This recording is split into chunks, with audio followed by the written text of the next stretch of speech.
미니애폴리스 다녀오느라고 그렇게 됐습니다. 기도해 주신 덕분에 은혜 가운데 잘 마치고 돌아왔고요. 여정을 이렇게 다니면서 세 가지의 은혜를 받았어요. 첫째는 바울의 복음에 대한 열정. 이게 푹신한 에어컨 나오는 버스, 그리고 비행기, 좋은 환경에서 다니면서도 그냥 삭신 쑤시고 다리 아프고 막 그랬는데, 그 여정을 바울은 어떻게 다녔어요? 걸어 다녔어요. 무엇이 그로 하여금 그런 여정을 걷게 했는가? 그 속에는 복음이 있었기 때문에. 여러분, 복음이 있으면 열정이 있습니다. 우리 청년들이 복음이 있으면 그대들 삶 속에 열정이 있습니다. 그리고 그렇게 열정을 가지고 살아온 애도로 누가 힘을 줬는가? 성령님이십니다. 그래서 우리 젊은이들이 특별히 성령의 불을 내려 주셔서, 성령을 불을 내려 주셔서, 성령이 오면 우리에게 환상을 주고, 성령이면 우리에게 꿈을 주고, 성령이면 우리들에게 내일의 비전을 주신 분이 성령님이시잖아요. 그러니까 바울 안에 복음에 대한 성령의 충만한 역사가 있어서 열정을 가지고, 복음을 가지고 바울이 1차, 2차, 3차에 걸친 그 여정을 걸었구나, 그 은혜를 받았습니다. 두 번째로 깨달은 것은 사도 바울이 가는 장소마다 복음의 동반자들을 하나님이 준비해 주셨다고 하는 거예요. 드로아에서 환상을 보고 에게를 건너갈 때 바울은 아무 대책이 없었어요. 근데 순종하고 그냥 간 거예요. 갔는데 그 빌립보 지역에 하나님은 누디아라고 하는 한 여성을 하나님이 준비하신 거예요. 빌립보에서 복음을 전하다가 고통과 핍박 속에서 거기서 쫓겨났죠. 그래서 간 장소가 바로 데살로니가, 그 지역으로 가잖아요. 거기에 가서도 복음을 전하다 3주 만에 또 쫓겨났어요. 그래서 그 다음 간 장소가 아덴입니다. 아덴에서 복음을 전했는데 결과가 없었어요. 그 다음에 간 장소가 고린도예요. 근데 고린도 지역에 갈 때에도 사도 바울은 대책이 없었어요. 근데 그곳에 딱 갔는데 이미 하나님은 준비해 주셨어요. 누구를? 브리스길라와 아굴라를. 축복합니다. 여러분 삶 속에 하나님이 대책이 되시기를 바랍니다. 우리 청년들에게 하나님의 대책이 되시기를 바랍니다. 그래서 하나님의 필요한 사람을 준비해 주시고요. 세 번째로 깨달은 은혜가 있습니다. 지난 주일 예배를 어디서 드렸는가? 라오디게아 교회 터에서 드렸습니다. 소아시아 지역에 있는 7개 교회 가운데 하나잖아요. 다 무너지고 여기가 교회 터라고 하는 터밖에 없어요. 그 현장에 가서 예배를 드리는데 얼마나 가슴이 뭉클한지요. 그래서 우리 이호순 권사님 찬양하고 특송하고 그러고 있는데, 그 일을 관리하는 관리인이 오셔서 나가라고, 여기서 떠들면 안 된다고. 우리가 떠들어서 예배 드렸지. 우리는 예배로 하나님 앞에 드리는 그 찬양이 그들에게는 소음으로 들리는 거예요. 여러분, 영이 다르면 똑같은 소리를 들어도 해석이 달라요. 그래서 쫓겨났어요. 그래서 밖에 나와서 거기에 떼약볕에 우산을 쓰고 예배를 드리는데, 무너진 그 라우디게아 그 교회터를 보면서 참, 여러분, 똑같은 예배지만은 현장에 가서 드리는 예배는 남다른 은혜가 있더라고. 그래서 은혜 받고 감동이 있는데 또 하나 마음이 너무 서글펐어요. 그러면서 던지는 도전적인 하나님의 음성이 마음속에 들려왔습니다. 무너진 교회터를 누가 세울 것인가? 제가 2010년도에 아프리카 부룬디라고 하는 나라를 갔습니다. 저는 그 나라가 어디 있는지조차도 몰랐어요. 어쨌든 강압적인 하나님의 역사하시면서 아프리카 부룬디라고 하는 나라를 방문했는데 복음화 대회 때문에 갔습니다. 거기에 수도가 우줌부랍니다. 여러분, 이름도 우중충하잖아요. 그 나라 어디 있는지 여러분 아세요? 지도를 통해서 찾아봐야 알 수 있는 나라거든요. 그 나라의 복음화 대회를 하면서 뭘 느꼈느냐면, 가는 장소마다 거기에 회교도들이 짓는 그 건물을 모스쿠라고 그럽니다. 모스쿠 사원이 이게요 2마일에 하나씩 3.2km마다 아예 회교도의 국가들이 정책적으로 이 모스쿠를 세워가는. 근데 그 땅에 십자가 잘 안 보이는 거예요. 근데 어느 지역이든지 모스크가 먼저 들어가면 그 지역 자체가 회교로 바뀌어집니다.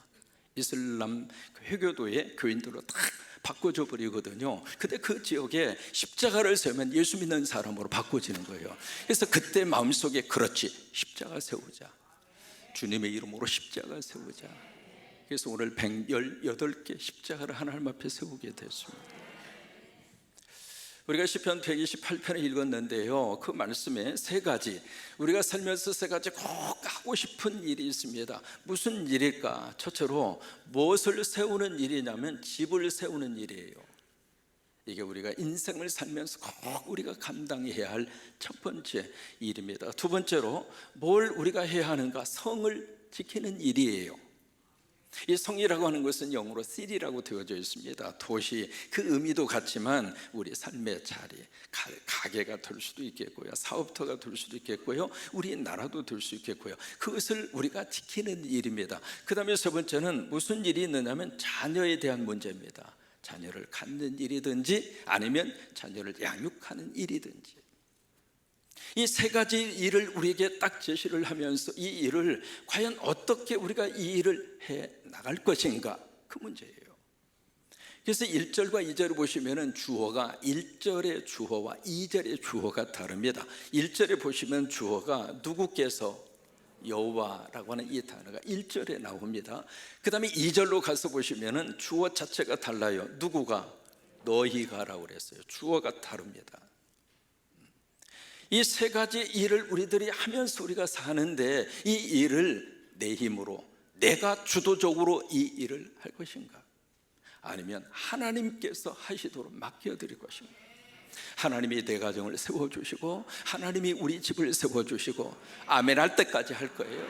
하나님이 우리 가정을 든든하게 세워주시고, 하나님이 내 사업의 현장을 지켜주시고, 하나님이 우리나라를 지켜주시고, 하나님이 우리 청년들을 지켜주시고, 하나님이 우리 자녀들을 양육시켜 주시도록 하나님에게 맡겨드릴 것인가, 아니면 내 노력과 내 힘과 내 수고로 이 모든 일들을 감당해 낼 것인가. 오늘 성경은 분명히 거기에 대한 결과까지 말씀을 하십니다. 하나님께서 하시면 든든하게 세워질 것이다. 그러나 하나님이 하시지 않으면 다 헛되다.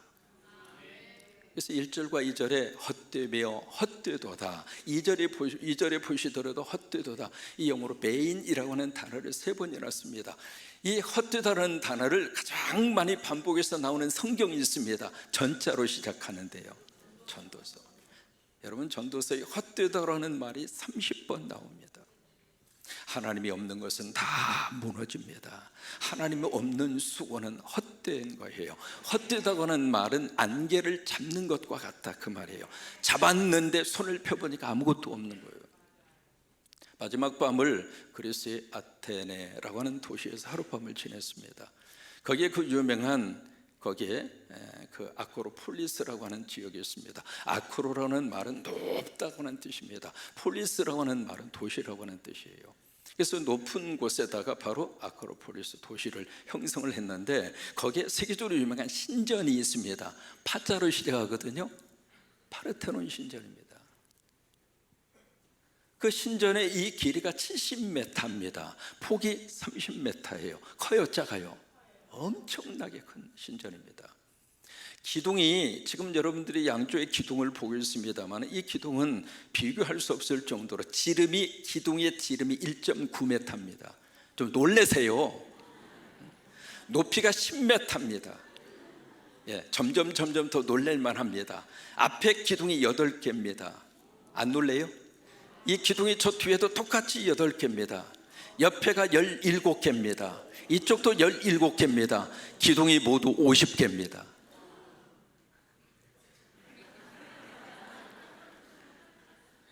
그 현장에 딱 가서 보고 첫 번째 나온 반응이, 와, 이 건물을 2500년 전에 지은 거예요. 누구를 위하여? 아테나라고 하는 여신을 섬기기 위해서. 그렇게 웅장하게 지어오는 그 파르테논 신전이 지금 가서 보니까 다 무너졌어요. 하나님이 세우지 않으면 무너집니다. 그게 1절과 2절의 말씀이에요. 그 다음에 2절의 말씀으로 가서 보시면은 무슨 말씀이 기록이 되었느냐면, 2절의 중간 부분에 그러므로, 이 부분이 그 말씀 속에 계속 이어지고 있거든요. 그러므로 같이 한번 읽습니다. 그러므로 여호와께서 그의 사랑하시는 자에게는 잠을 주시는도다. 이 말씀에 은혜 받는 분들이 계세요. 설교 시간에 주무시는 분들, 주무시는데 왜 주무세요 그랬더니 아예 하나님이 사랑하는 자에게 잠을 주신다고 그래서 이렇게 자빠져 자고 있어요. 그러면서 이 말씀을 너무 암송하고 이 말씀을 사랑하는데, 여러분 설교 시간에 주무시라고 이 말씀 줬어요? 그래서 저는요, 설교 시간에 주무셔도 뭐라고 안 합니다. 왜요? 잠자게 한 내 책임이 크지 뭐 주무시는 여러분들의 책임이 크겠어요? 근데 이 말씀 자체가 전체 문맥 속에서 좀 어색해요. 그렇죠? 앞에서 쭉 그 말씀하고 이 말씀이 잘 매칭이 잘 안 되는 것 같은 느낌을 받게 되는데, 여러분 이게 좀 어색하고 해석이 안 되면 다른 번역을 보면 쉽게 해석이 됩니다. 표준 세번역입니다. 자, 앞에 스크린 보시면서 같이 고백 한번 하십니다. 시작. 주께서 집을 세우지 아니하시면 집을 세우는 사람의 수고가 헛되며. 자, 이해가 되세요? 그 다음 주께서 시작. 주께서 성을 지키지 아니하시면 파수꾼이 깨어 있음이 헛된 일이다. 그 다음에 일찍 시작. 일찍 일어나고 늦게 눕는 거, 먹고 살려고 애써. 그렇게 읽으시면 안 돼요. 애써서 허리가 끊어질 정도로 삭신이 쑤시고 내 힘과 모든 것을 다 쏟아 부어서, 그 말이잖아요. 애써서 수고하는 모든 일들이 어떻게 돼요? 참 인생무상이죠. 뭔가를 잡기 위해서, 뭔가를 이룩하기 위해서 최선을 다했는데 결과적으로 손에 쥔 게 없다 이 말이에요. 그래서 그 다음 말씀이 주께서는 시작. 주께서는 사랑하시는 사람에게는 그가 자는 동안에도 복을 내리십니다. 아멘. 그러니까 사랑하시는 자가 누구인가? 누가 사랑하는, 하나님이 사랑하시는 자예요? 그의 뜻대로 부르심을 입은 자. 그러면 그의 뜻대로 부르심을 입은 자가 누구예요? 여러분이죠. 여러분은 하나님이 사랑하시는 분이에요. 여러분 한 분 한 분 하나님이 사랑하십니다. 우리 청년들 하나님이 사랑하십니다. 우리 자녀들 하나님이 사랑하십니다. 그 사랑하시는 자에게 하나님이 뭘 줘요? 잠을 주시는데 그 말의 뜻은 우리가 잠자는 동안에도 하나님이 복을 주신다 이 말이에요. 하나님이 세우신다고 하면 우리 가정은 세워집니다. 그 무엇도 우리 가정 무너뜨릴 수 없어요. 하나님이 지키시면 우리 성 절대적으로 안전합니다. 하나님이 보호하시면 우리나라 안전해요. 하나님이 우리 자녀들 잘 양육시켜 주시면 우리 자녀들 하나님이 키워주십니다. 여러분 복은 누가 줘요? 하나님이 줘요. 내가 자고 있는 동안에도. 여러분 잠자고 있을 때 내가 뭔가를 해요? 안 해요? 안 하죠. 근데 잠자는 동안에 하나님이 오셔서 우리를 다 만져주세요. 참, 그래서 여러분 복 중에 최고의 복이 잠복입니다. 여러분 잘 주무세요. 서로 축복하세요. 잠복 받으세요. 아이들이 태어나잖아요. 태어나면 아이들은 두 가지 일밖에 안 합니다. 먹고 자고 먹고 자고 먹고 자고. 그러는 동안에 아이들이 커요. 어제 비행기만 15시간 탔습니다. 중간에서 기다리는 시간이 있었죠. 인천에 내려가지고 딱 내리는 순간 그 다음에 찌개가 있습니다. 그걸 먹어야 한국 땅에 도착한 기분이 들잖아요. 그 먹고 딱 고속도로 탔는데 차들이 얼마나 밀리는지. 여기 도착을 해보니까 6시간 넘었어요. 그래서 이제 설교 준비 좀 하고 그리고 딱 자고 났는데 자는 동안에 성령님이 만져주시더라고. 그래서 지금 설교하고 있는 거예요. 여러분 잠복을 받아야 힘이 나는 거예요. 그래서 이 잠복을 주시는데 우리가 자고 있는 동안에도 하나님이 복을 주신다 이 말이에요. 그래서 우리가 이 주도권을 하나님에게 맡겨드리면 우리가 아무 일도 안 하고 있는 그 순간에도 하나님이 우리 집을 세워주시고 하나님이 우리 나라를 지켜주시고 하나님이 우리 자녀를 양육시켜주시고. 그래서 3절 말씀에 자녀 문제를 언급하고 있습니다. 3절 시작. 보라 자식들은 여호와의 기업이요 대의 열매는 그의 상급이로다. 이게 옛날 번역에는요 보라 자식들은 여호와의 주신 기업이요 이렇게 번역했어요. 그러다 보니까 하나님이 나한테 주셨다, 거기에 너무 강조점을 두다가 보니까 아 자녀는 내 소유구나, 내 마음대로 할 수 있구나, 그 의미가 아니에요. 그래서 지금 번역은 원문에 있는 대로 근사하게 거기에 맞게끔 번역을 했습니다. 주신이라고 하는 단어를 뺐어요. 자식은 누구의 기업이에요? 하나님의 기업이다. 그러면 누구 소유입니까? 하나님의 소유예요. 하나님의 소유된 자녀를 하나님에게 맡겨드리면 하나님이 키워주세요. 하나님이 책임져 주세요. 제가 2008년 미국 20년 생활을 정리하고 떠나올 때 아들하고 딸을 미국에 놓고 왔습니다. 딸은 그때 대학교 들어가자마자 기숙사 집어넣고 왔어요. 그때 떠나오면서 저는 이 말씀을 믿었습니다. 내 자식이기도 하지만 하나님의 자식이다. 내가 걱정하고 염려하는 것 이상으로 하나님께서 관심을 가지시고 하나님이 도와주실 것이다. 나는 목회에 열심히 하면 하나님은 우리 자식들 키워주실 것이다. 저는요 그 믿음 가지고 그 배짱 가지고 여기 온 거예요. 여러분, 하나님이 우리 자녀들 책임졌을까요? 안 졌을까요? 안 졌으면 내가 말을 안 하지. 맡기니까 맡아주시더라고요. 우리가 맡기질 못하는 거예요. 좀 맡겨드려서 하나님이 좀 마음대로 쓰시도록, 하나님이 다듬어서 하나님의 일꾼으로 쓰시도록 좀 맡겨드렸으면 좋겠는데 그냥 그것을 맡겨드리지 못해서 늘 걱정과 불안과 염려 속에서 우리들이 살더라 이 말이에요. 그래서 4절 말씀에 뭐라고 말씀이 이어지는가? 젊은 자의 자식은 장사의 수중에 무엇 같아요? 화살 같다고 그랬습니다. 기억하실지 모르겠습니다. 옛날에요 시골에서 애가 태어나면은 대문 앞에다가 새끼를 꼬아서 쫙 하고 쳤어요. 그 새끼를 꼴 때 왼손으로 꽂더라고요. 오른손으로 이렇게 새끼를 꼬는 것이 아니라 새끼줄을 꼬아서 쫙 걸은 다음에 남자 애가 태어나면 퀴즈입니다. 뭘 걸었어요? 걸어봤구만. 그 다음에 여자가 태어나면 뭘 걸어요? 오, 어떻게 하셨지? 검정 수술 갖다 이렇게 걸어 놓잖아요. 왜? 우리 집에 다음 세대가 태어났다고 하는 거예요. 우리 집에 미래의 살림꾼이 태어났다, 그걸 알리는 거잖아요. 근데 히브리 사람들은 애가 태어나면 대문 밖에다가 활하고 화살을 갖다 놨어요. 그런 원리입니다. 지금 한국이 저출산 문제가 심각한 지금 문제로 대두하고 있습니다. 한국은 저출산 국가가 아니라 초저출산 국가예요. 아시잖아요. 0.7이 무너졌습니다. 0.68입니다. 뉴욕타임즈에서 이 문제를 기사화했거든요. 한국의 저출산 문제를. 그래서 뉴욕타임즈의 컬럼의 제목이 뭔 줄 알아요? 이대로 한국은 사라지는가?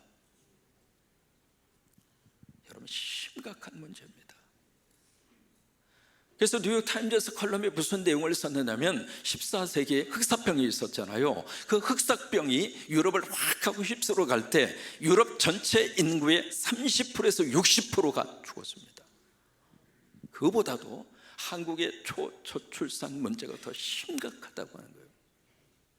캘리포니아 대학의 법대 대학 교수이죠. 로렌 윌리엄스라고 하는 이 사람이 한국의 저출산 문제를 딱 듣더니 그가 보인 반응입니다. 머리를 딱 움켜쥐고 한마디를 합니다. 대한민국 완전히 망했어요. 네? 그 말이에요. 그 정도로 심각합니다. 그래서 우리 일찍이 우리 성광교회는 외친 표어가 있습니다. 전도하든지 애를 낳든. 여러분, 우리 청년들이 부탁합니다. 빨리빨리 장가가고 시집가세요.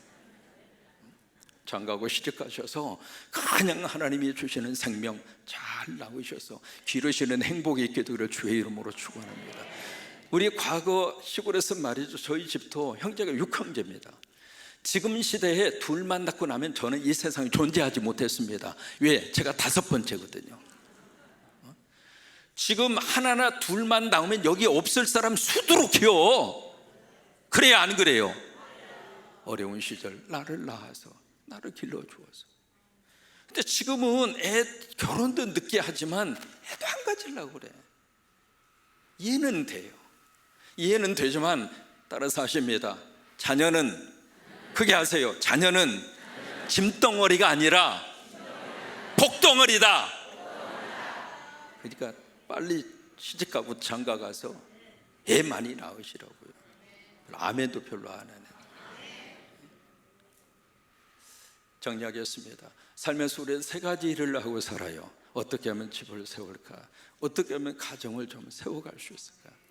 어떻게 하면 내 삶의 자리 그리고 내 삶의 환경 속에 있는 이 모든 것들을 지켜갈 수 있을까? 또 하나, 이 자녀 문제는 어떻게 할 것인가? 여러분, 이것을 내가 할 수도 있지만은 내가 함으로 이 모든 것들을 우리가 다 해낼 수 있는 능력이 우리들에게는 없어요. 누구에게 맡겨요? 하나님에게 맡기는 거예요. 그래서 이 시편 127편에 위에 보시면 표제어가 있거든요. 여러분, 시편을 읽으시면 그 앞에 작은 글씨로 누가 시를 쓰고 이 시를 어떻게 찬양하라, 그것을 써놓은 것을 표제어라고 그래요. 127편에 보시면 그 위에 조그마한 글씨로 누구 시라고 되어 있어요?